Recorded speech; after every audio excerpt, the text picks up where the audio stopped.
안녕하세요. 박용호 목사입니다. 특별한 영상으로 여러분들을 찾아뵙게 되었습니다. 오늘 이렇게 영상을 찍는 이유는요. 오늘자 큐티 본문, 4월 13일자 큐티 본문의 어려운 부분을 해설하기 위해서입니다. 이미 묵상을 하신 분들은 어떤 부분인지 눈치채셨죠? 바로 출애굽기 4장 24절부터 26절까지의 말씀입니다. 이 부분은 구약 성경 안에서도 해설하기 어려운 난제라고 일컬어지는 그런 부분이에요. 조금 전까지 하나님께서는요, 모세를 사명자로 세우시기 위해서 최선을 다하셨죠.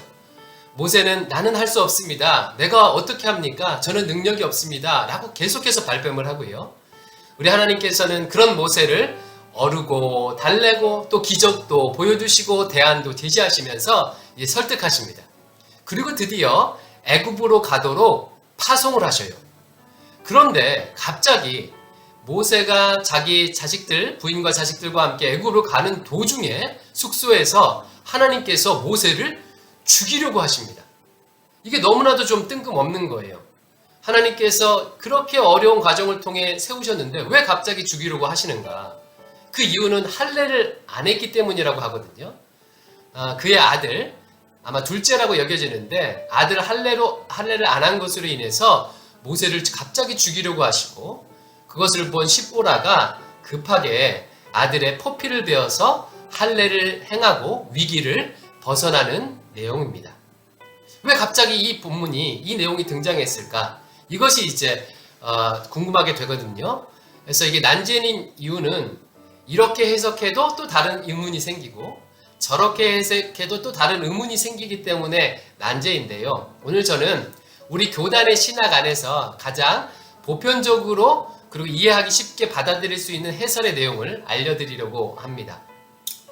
오늘 본문이 궁금한 이유는 세 가지 질문 때문인데, 첫 번째는 조금 전까지 모세를 부르신 하나님께서 왜 갑자기 모세를 죽이려고 하는가? 좀 맥락이 너무나도 안 맞다. 이런 질문이고요. 두 번째는 그렇게 모세를 죽일 만큼 할례가 중요한 일인가?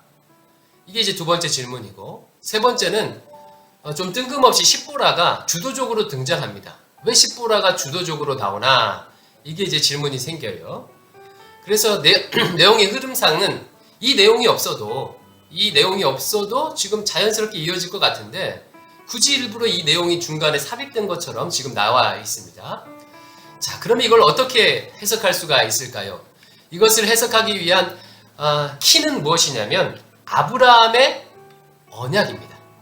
이 부분을 해석하기 위한 가장 핵심적인 키는 하나님과 아브라함 사이에 맺은 언약을 기억하는 거예요.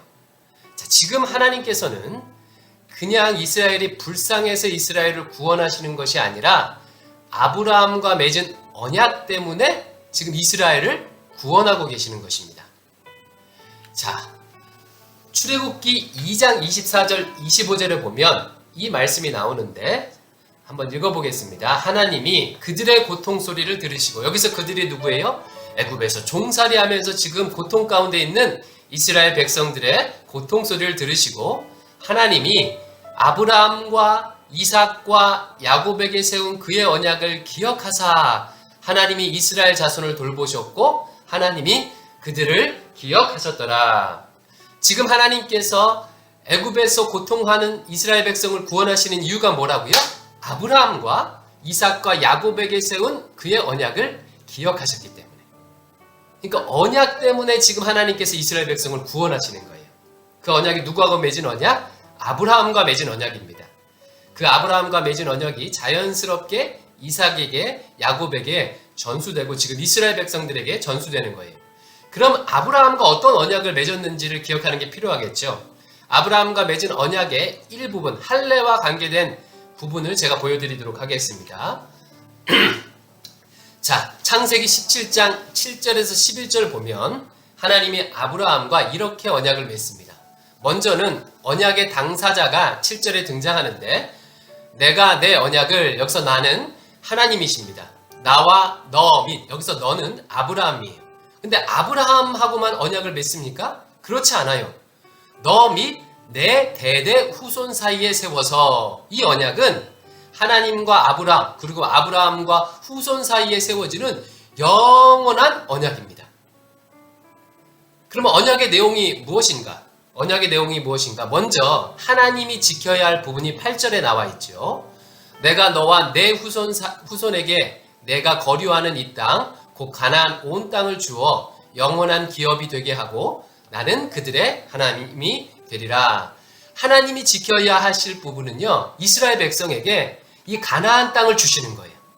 땅의 약속을 성취시켜 주시는 거고 또 이스라엘의 하나님이 되시는 것입니다. 이것이 언약에서 하나님이 지켜야 할 부분이고, 그럼 이스라엘 백성들이 지켜야 할 부분이 9절, 10절, 11절에 나와 있는데요. 아브라함과 이스라엘 백성들이 지켜야 할 그런 내용이 9절, 10절입니다. 하나님이 또 아브라함에게 이르시되 그런즉 너는 내 언약을 지키고 내 후손도 대대로 지키라. 너희 중 남자는 다 할례를 받으라. 이것이 너와 너희 후손 사이에 지킬 내 언약이라. 너희는 포피를 베어라. 아브라함과 아브라함의 후손들이 지켜야 될 것은 무엇이에요? 할례를 행하는 거예요. 남자들이 포피를 베므로 할례를 행하는 것이, 그것이 이제 이스라엘 백성들이 지켜야 할 책임입니다. 이게 언약의 내용이에요. 자, 그러면 이 언약은요, 쌍방 약속이죠. 하나님이 지켜야 될 부분이 있고 이스라엘 백성이 지켜야 할 부분이 있어요. 근데 만약 언약을 지키지 않으면 어떻게 해야 되냐면 죽음으로 보상을 해야 합니다. 예, 그래서 언약을 맺을 때는요, 그 언약을 맺을 때 사용하는 그 동물의 배를 이렇게 싹 갈라요. 그리고 그 사이를 지나갑니다. 만약에 언약을 안 지키면 이렇게 동물이 갈라지는 것처럼 죽음으로 보상하겠다라는 약속을 함으로 언약을 지킵니다. 자, 그러면 지금 하나님은 언약을 지키고 있습니까? 안 지키고 있습니까?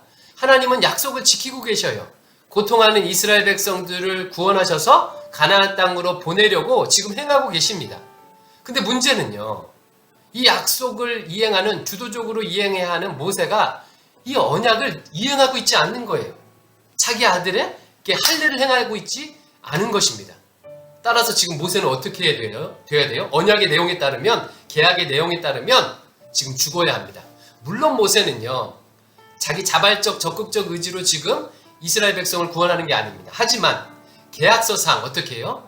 그것이 자발적 의지든 아니면 어쩔 수 없이 하든 계약을 맺었으면 지켜야 하죠. 그러니까 만약 이것을 이행하지 않으면 죽음으로 보상해야 합니다. 근데 지금 모세가 자기 아들에게 할례를 행하지 않는 거예요. 자, 그래서 하나님께서 어떻게 하십니까? 사명을 시작하기 전에 약속을 이행하라고 지금 모세에게 경고하고 계시는 것입니다. 오늘 본문 보면 아시다시피 지금 하나님께서는 모세를 죽이려고 했어요. 모세를 죽였습니까? 죽이려고 했습니까? 죽이려고 했어요. 하나님은 모세를 죽이려고 하면 바로 당장 죽일 수 있을까요? 없을까요? 바로 당장 죽일 수 있어요. 근데 어떻게 해요? 바로 당장 약속을 지키지 않았지만 죽이지 아니하시고 죽이려고 했대요. 천사를 보내서. 그건 무슨 얘기일까요? 경고하시는 거예요. 약속 기억해. 약속 기억해. 이 약속을 하지 않았니? 만약 약속 이행하지 않으면 너 죽어야 되잖아. 빨리 약속 이행해. 그리고 사명 감당해. 라고 하면서 사명을 시작하기 전에 약속을 이행하라고 지금 경고하고 있고, 그 경고를 받고 십보라가 이제 할례를 행한 거죠. 그렇다면 왜 십보라가 할례를 이 장면에서 주도적으로 등장했을까요? 본문에는 나와 있지 않지만 학자들이 추측하기를 아마 십보라가 이전에 할례 행하는 것을 반대하지 않았을까 이렇게 추측을 합니다. 그러니까 십보라는 이방 여인이잖아요. 그러니까 지금 언약의 당사자 민족이 아닙니다. 그런데 지금 먼 여행을 해야 하는데 모세가 그 아들의 포피를 베고 할례를 행하려고 하니까 십보라가 반대하는 거예요. 어떻게 피를 흘리면서 여행길에 할례를 행할 수 있겠냐. 반대했을 거라고 추측해요. 그러다가 천사가 나타나서 자기 남편을 죽이려고 하자 어떻게 해요? 아들의 할례를 십보라가 주도적으로 이렇게 행하죠. 그리고 나서 모세에게 얘기합니다. 아이고, 당신 때문에 이게 무슨 일이야. 피를 흘렸네. 아들 피를 흘렸네. 당신은 피남편이요. 이렇게 했다는 거예요.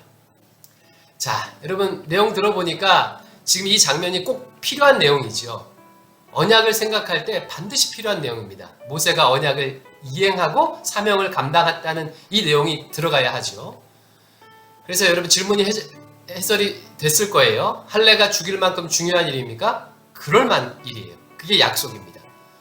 조금 전까지 모세를 부르신 하나님께서 갑자기 모세를 죽이려고 합니까? 왜요? 사명을 감당하려면 지금 언약을 이행해야 되는데 사명을 감당하기 위해서 반드시 필요한 일이에요. 그래서 경고하셨다는 거예요. 왜 십보라가 주도적으로 나오나? 학자들이 추측하기를 십보라가 할례를 반대하지 않았을까 이렇게 추측했다는 것입니다. 자, 그러면 여기에 나타난 하나님은 누구십니까? 너무 분명하죠? 약속을 지키시는 하나님이세요. 그리고 우리가 약속을 지키시길 원하는 하나님의 모습이 오늘 본문에 등장하죠. 그래서 하나님은 반드시 약속 지키십니다. 그리고 우리가 하나님과 약속을 지키기를 원하세요. 그래 때론 이렇게 경고하시고 지키도록 강권하시는 그런 분이세요. 그런 하나님을 신실하게 신뢰하시는 여러분 되시기를 축원합니다. 자, 이외에도 묵상하시다가 궁금한 내용이 있으면 언제라도 질문해 주시기 바랍니다. 여러분이 이해하기 쉽도록 최선을 다해 답변 드리겠습니다. 감사합니다.